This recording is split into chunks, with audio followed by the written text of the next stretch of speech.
Get us started. Give us a sense of how important Asia is for Uber and Uber Eats.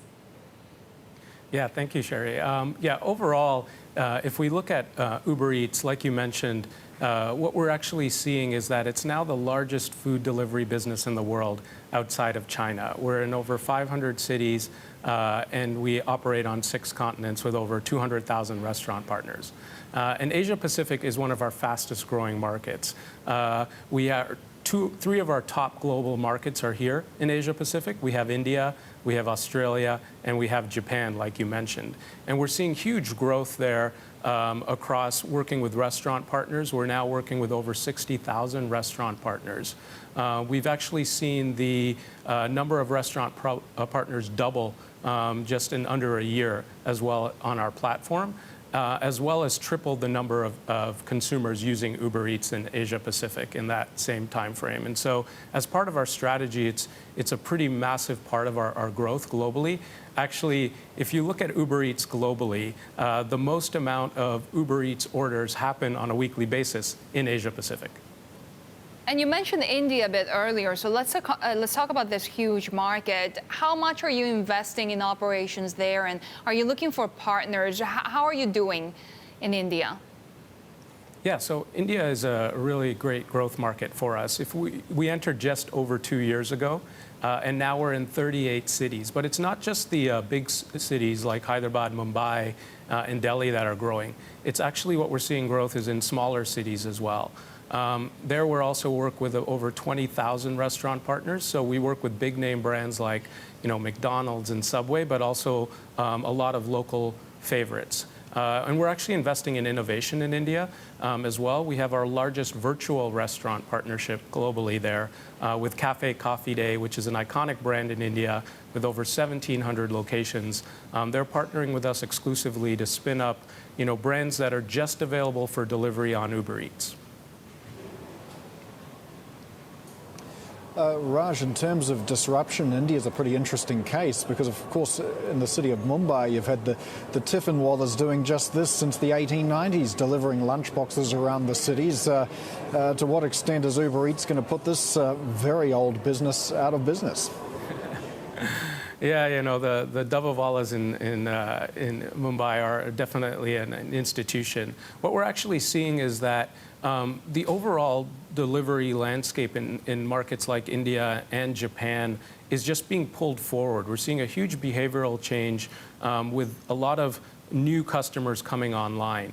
But even with that, it's still very early days in markets like Japan, India, and then across Asia Pacific. I think it's only something like 7% of the addressable markets are actually doing online food delivery on a weekly basis or on a regular basis. So huge opportunity for growth there. And for us, it's actually, we're really focused on even moving beyond food delivery and helping the broader food and beverage ecosystem as they evolve. And so that's a really exciting chapter in our future growth. Well, of course, in Japan, Uber's had to adapt its business model to fit in with the regulation there. India is famously protectionist, especially when it comes to some of these legacy industries. Do you expect you're going to have to work with regulators there to make the Uber Eats business model work? Yeah, so I think, what we've seen with our Uber Eats model across Asia Pacific is that, we work very closely with all stakeholders. So we're very invested in working with restaurants and restaurant associations in each of our markets. We work very closely with the safety boards in each of our markets and regulators. And in all of our markets, we're, operating very well, working in a very collaborative relationships with all the regulators, as well as with the restaurant partners. I think, being a quality partner to the thousands of restaurants that we work with is a core part of what we're looking to do. And so, even as we're doing delivery, they're looking at us and saying, hey, how can you help us with marketing? How can you help us think about expansion? How can you help us think about integrating with our tech stacks through more like point of sale integration to make it more seamless? And so I think across all sides, regulators, restaurants, policymakers, it's been a really productive relationship so far. How about grocery delivery? Will that be part of your Asia strategy going forward? Yeah, so what we're seeing, which is really fascinating, is that from a customer standpoint, there's a blending of just wanting food that's available seamlessly. And so some of that may be restaurant delivery, some of that may be grocery, some of that may be convenience store and alcohol. And so we're actually do have grocery stores on our platform in Asia Pacific across our markets. We do have convenience stores. We do have alcohol. We're also launching services that are getting great traction, like pickup, where you can, order on Uber Eats and then pick it up at your favorite restaurant. So we're actually seeing an expansion across the spectrum beyond food delivery, and we do expect to further push into that in Asia Pacific.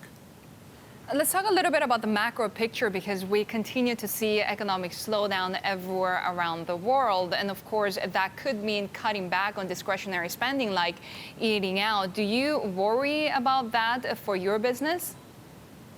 So what we're actually seeing is positive trends on that, where a larger portion of consumers' spend on food is going to food that is not cooked at home.